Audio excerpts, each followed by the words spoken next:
Well, the convention is over. We are back in Tampa. Our studio is half set up, as you can see by the lack of chroma key. But chroma key in LA. This is Ono Anime. My name is Mark. This is Patrick. Hello, Patrick. Howdy.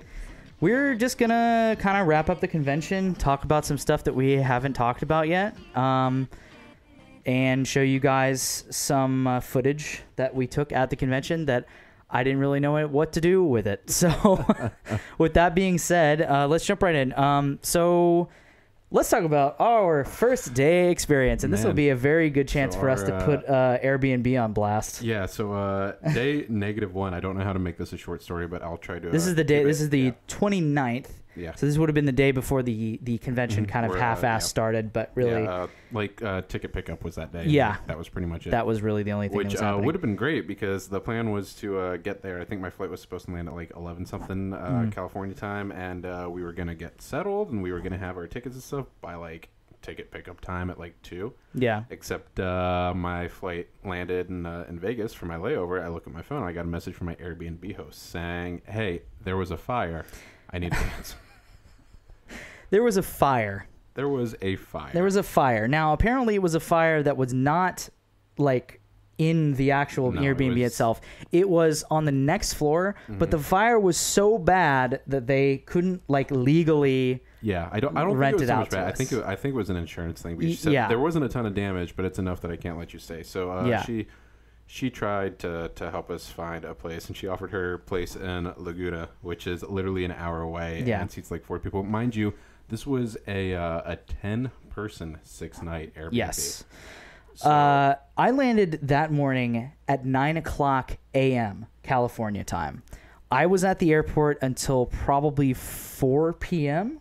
And I was the first one there.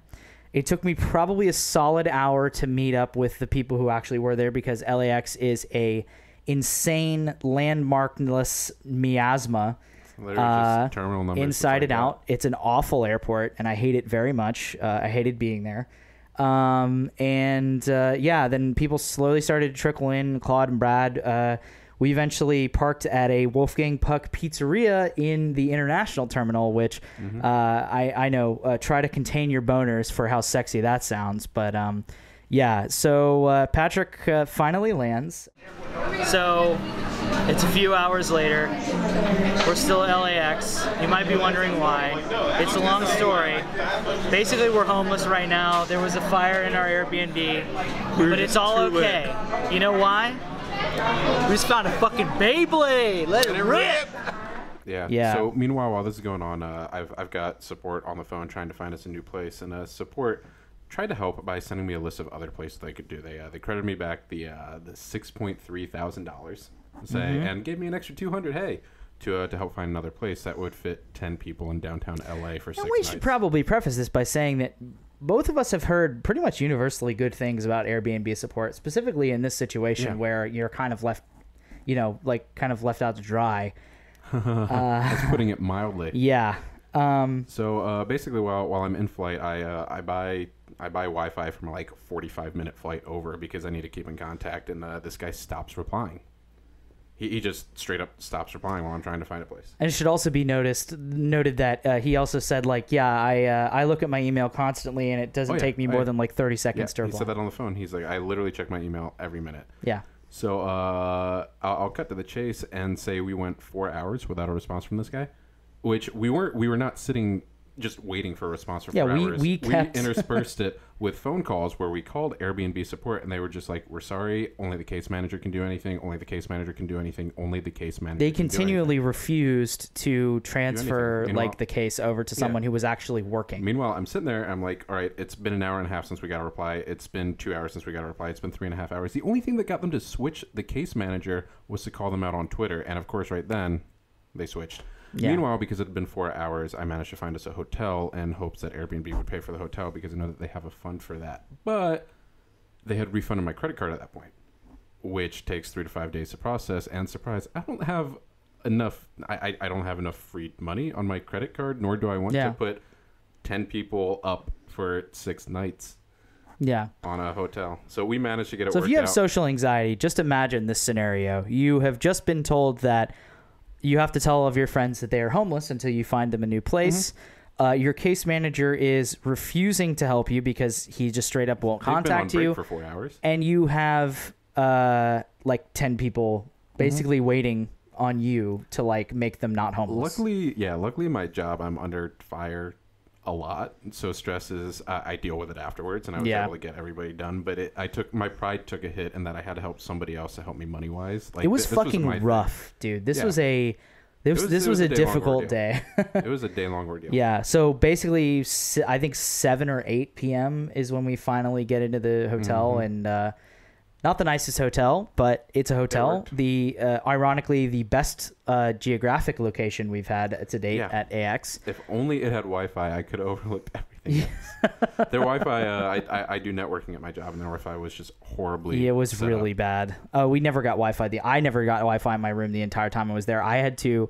Here's a little bit of behind the scenes info for you guys. All of our recaps and like written stuff and YouTube videos were all uploaded from a Starbucks. There were a couple ones that I posted from the press from lounge. the press lounge, but most of them were uploaded from a Starbucks down the street. And shout out to Starbucks, y'all got some dank ass Wi-Fi in LA, so thanks for that. It was a very pleasant experience at Starbucks. It was stressful. Yeah, it was a crazy thing. You never really think that you're going to be the one that is on the end of like some pretty like ridiculously shitty customer service, but like when it happens and it happens this spectacularly and this bad, it's like really almost hard to believe. Like at a certain point we're just like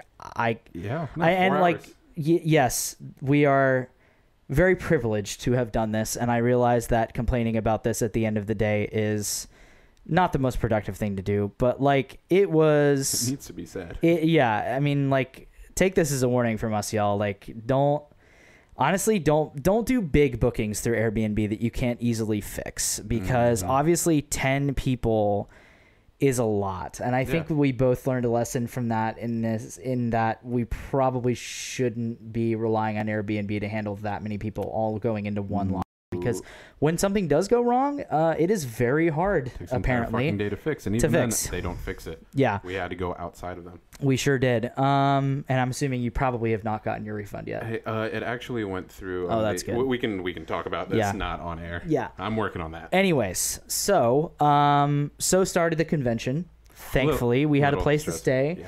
We had our press badges.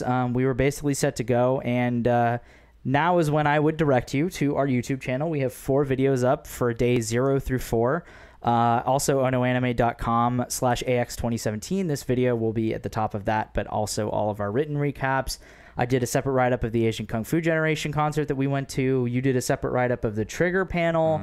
There's a lot of info on there for stuff that we saw. It wasn't separate. It was in the Day Zero recap, but I did a very, very lengthy blow-by-blow of the Idol concert we saw. Yes, exactly. So go check all that stuff out, because that is not what we are here to talk about today, because we've already talked about it at length. So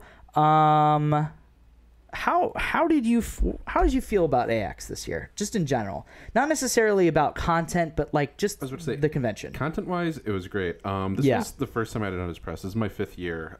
So thankfully I know the layout well. I say that I still got lost all the fucking time because I'm horrible. But it was, there's always managerial issues, mostly with access control, not knowing what they're doing. I realize that they're volunteers and most of them are there for the free ticket, but when you can ask every access control person a thing and it takes until the 6th one to hear 2 people agree, it's kind of rough. That's almost always the case, unfortunately. My biggest trend that I noticed this year is that this is my first year attending AX as a member of Anti-Twitter, and as a result, I got to see a lot of people bitching a lot about AX. It's always that way. Pardon my French, but so I don't know if it was just because a lot of people, this is their first time at AX, because it really did seem like a lot of people I was following, it was their first time at AX, and a lot of these things that they're complaining about are just part of AX. Like, it's part of AX. It hasn't changed since I've been going. It probably won't change for a while unless some pretty drastic things happen. I will say, though, the first day's line to get badges was something that I have never seen before. It was miles long, and I'm not exaggerating. No, it was literally miles. The only time I've seen it that bad was my 2nd year, and that was because their printers broke. Yeah, I'll be sure to include some photos that I can find in this part of the video so you guys can see. But yeah, it was bad. I'm starting to think that it's starting to get to a point where maybe the fire marshal and like LA County will start getting involved. There was I really hope, because they were like blocking roads at some point. Like, yeah, that was the line. The other thing I noticed was they had a really big focus on security this year, probably bigger than they ever did. Like they were doing bag checks at basically every entrance, except for day one. I just straight up just walked in by LP1 and there was like no one at the door, no one checking bags or anything. That was a pretty big security lapse.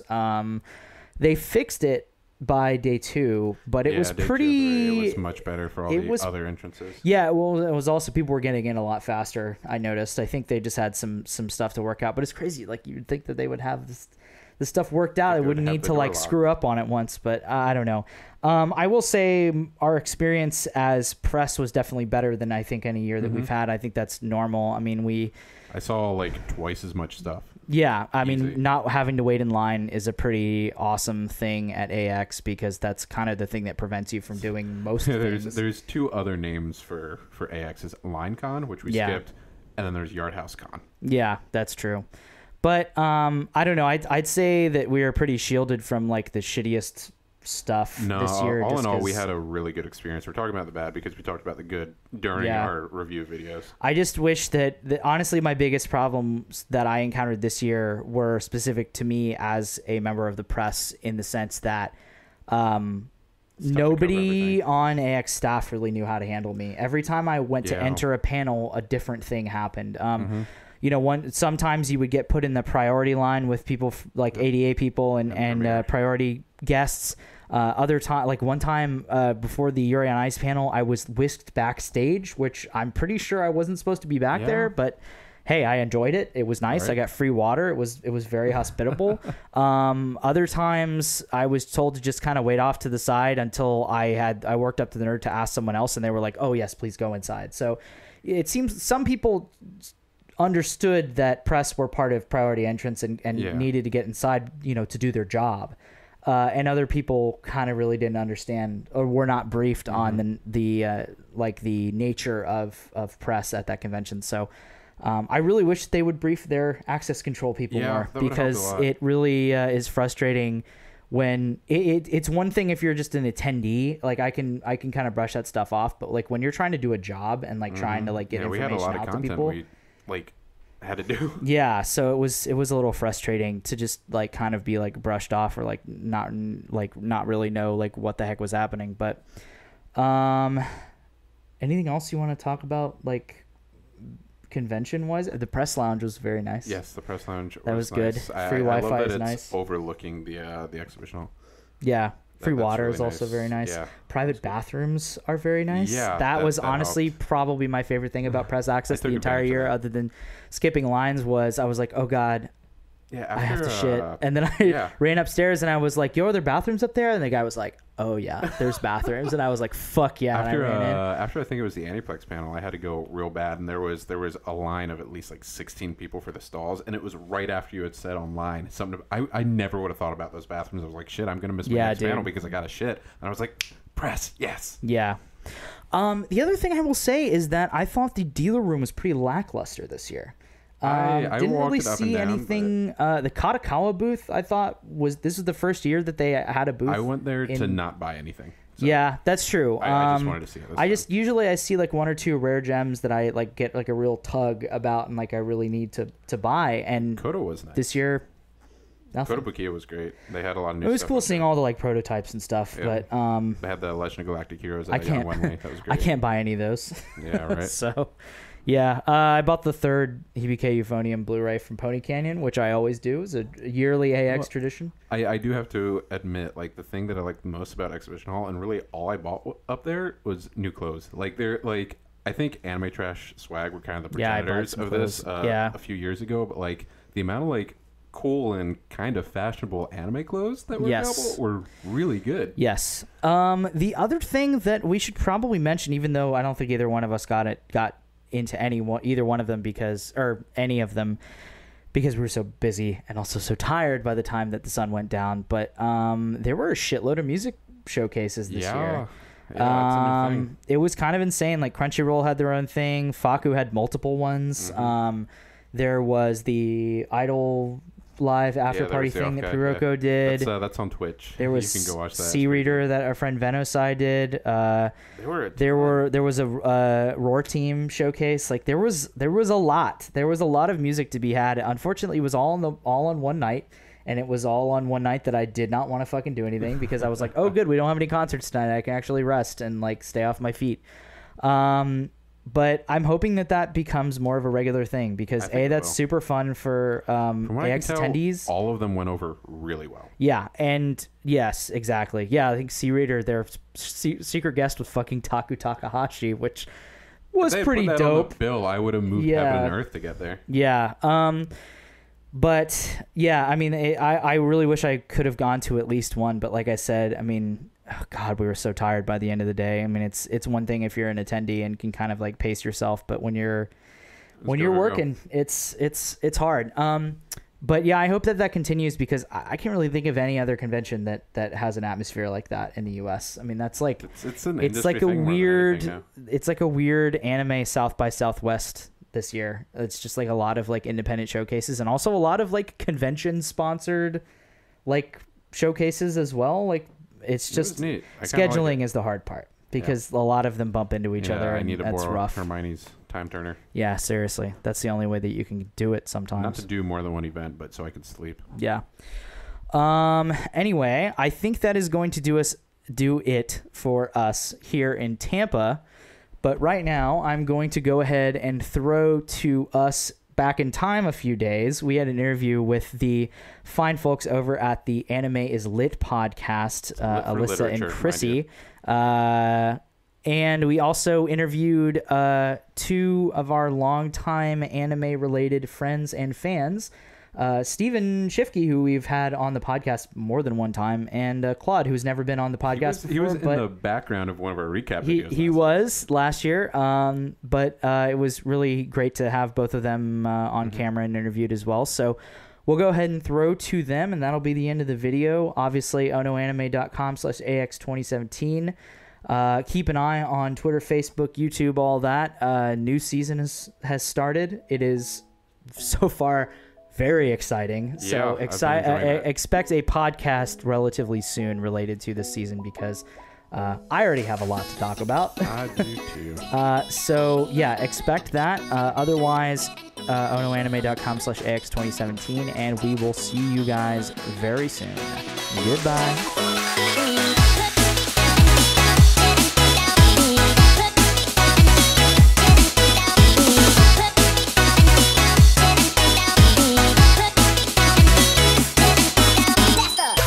We're here at Anime Expo. It is finally day 4, and I have Danny and Chrissy here with me. Danny and Chrissy, tell me about your cosplay. We're from Pat Labor. I'm Noah Izumi. And I'm Kanako Clancy. Have you guys seen any other Pat Labor cosplays here? So, I understand you guys had quite the awesome run-in with a special somebody while wearing these costumes. Tell me about it real quick. Taro Maki asked us for a photo, which was the coolest thing that's ever happened to me, pretty much. Yeah, we were completely starstruck. Like, I could not speak. That happens to, I think, like everybody at Anime Expo. So we're on day 4. Everything is more or less over. There's a couple more panels today. Out of everything you guys have seen, what do you think was your absolute highlight, apart from meeting the producer? That was pretty much it. We really liked seeing Violet Evergarden. That one was awesome. Yeah, it was, like, both better and different than I expected, So, are you guys going to come back next year? I don't know if we can swing it financially, but definitely we'll come back eventually. Yeah. That's a good try. So, your hat. How many people have told you your hat is awesome? I actually just wore it today, so just... You're the second. Second? Oh, I'm the second. Yeah, Even better. Sakura earlier. Oh, of course. Anything you guys specifically want to say, maybe about your podcast? We just started a podcast called Anime is Lit, as in literature. We talk about like the storytelling and the artistic parts of anime, but not in a boring way. We try to keep it fun. So actually, these guys have been awesome and like our biggest fans since the beginning. So thank you so much for your support. You guys, you were the first like actual real email we got. and that was just like, holy crap, people are out there and they care. So thank you so much for that. Can I ask you why you actually like our podcast, though? I accidentally found it, and a lot of podcasts have kind of like a apathetic vibe to them, and you guys are really excited about all the new stuff that's coming out, which was super fun and contagious. And it got me way more into like keeping track of lots of current anime instead of just the highlights, which has been really fun. Yeah, it's the same for me. It is just the getting hyped for things that I probably would have ignored if I did not hear about them from you guys. Thank you so much for your feedback. We try to be excited and not to hate. So to hear that we actually come off that way is pretty awesome. Yeah, it makes it way fun. Thank you.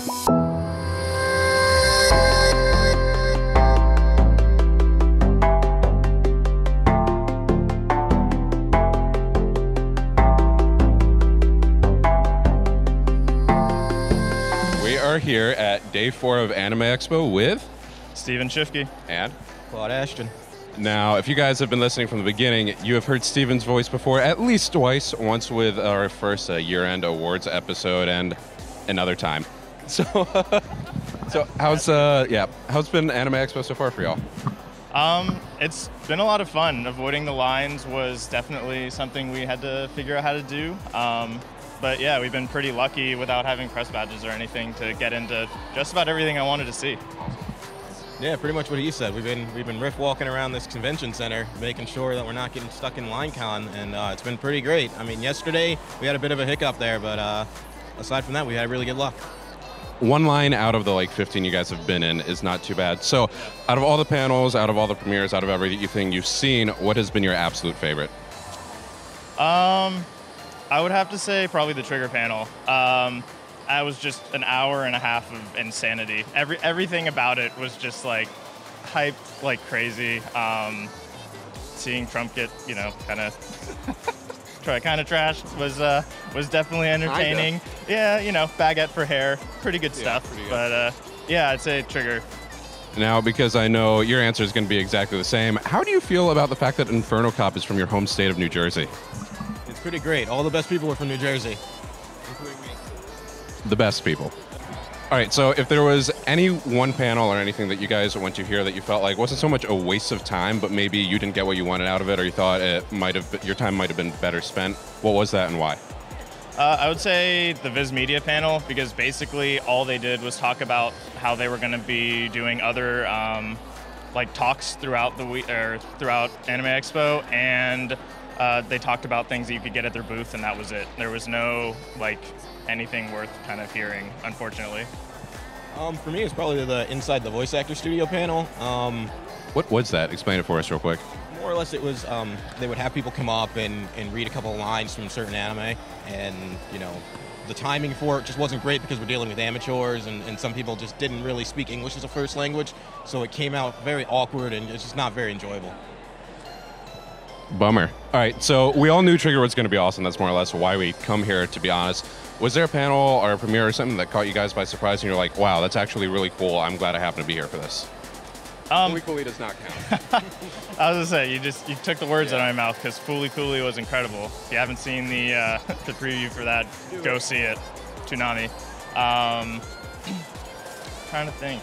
I don't know. Go. You have your answer? For me, it was definitely the Man-at-Arms panel, which we only happened to go to because we were in a room that was not clearing. So we were like, oh, yeah, we'll just go to this and sit through it. It was really interesting, actually, to hear all the stories about how they work in the forge and building all the weapons and all the different props that they've made, and then just hearing how great they are at their job was pretty interesting. There's some pretty awesome YouTube videos. You got an answer for us yet, Steven? Not as far as premiere goes, but the Seven Seas panel I thought was actually really well done. It was cool kind of to see a lot of the new stuff and how they've grown, and yeah, that was a good QA section, that one. We'll have a bit about that on the website later. Any final words? No, it's been a lot of fun, and it's been kind of great seeing a whole bunch of cool stuff. Be happy to come back next year for sure. Awesome. Hope to see you here. It's been pretty great. Asian Kung Fu Generation last night was awesome. Anyone who missed out on that, sorry. Alrighty, that'll do it. Thank you two so much.